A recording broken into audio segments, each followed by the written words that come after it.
आज दुनिया में अधिकांश लोग भाग्यवान होने का अर्थ अमीर होना, धनवान होना ही समझते हैं, और जिसके पास धन नहीं है वह स्वयं को भाग्यहीन कहकर दिन रात शोक मनाता है।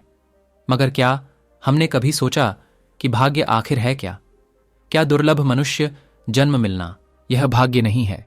एक सुसंस्कृत देश की प्रजा के रूप में पहचाने जाना यह भाग्य नहीं है? जीवन के इस विशाल परिदृश्य में कई रंग आते जाते रहते हैं। किसी व्यक्ति को रिश्तों का सुख मिलता है, उसके आत्मीयजन उससे स्नेह रखते हैं, सर्वत्र प्रेम व स्नेह का आस्वाद वह उठाता है।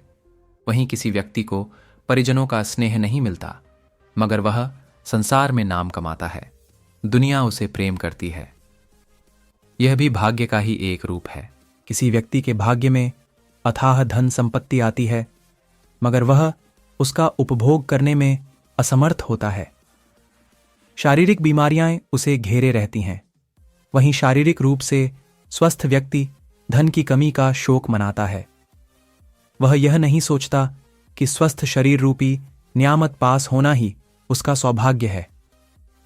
किसी गांव में एक नौजवान राजा बनने के इच्छुक था। वह बड़ी मेहनत के बाद एक राज्य में राजा बना, लेकिन इसके बाद उसने अपने विशाल राज शासन का अभ्यास किया। वह अपने जनता के लिए साधने और उनकी तकलीफों को समझने का प्रयास किया। एक दिन एक गरीब व्यक्ति ने राजा के दरबार में एक बड़ी चीज के बारे में शिकायत की।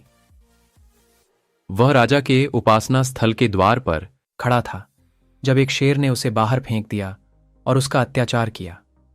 राजा ने उसकी शिकायत सुनी, लेकिन वह चुपचाप उसे अपने प्रदेश के अन्य हिस्से में भेज दिया। कुछ दिनों बाद राजा अपने प्रदेश के एक अलग हिस्से में घूम रहे थे। वह एक जंगल में पहुंचे जहां वह एक सुंदर शेर को देखा। शेर उससे नहीं डरा, बल्कि वह राजा के सामने बैठा खड़ा हो गया। यह अत्यंत आश्चर्यजनक था कि कैसे शेर ने राजा को उसके निकट आने की अनुमति दी। राजा ने अपने सहचरों से पूछा, इस शेर के बारे में तुम्हें क्या पता है?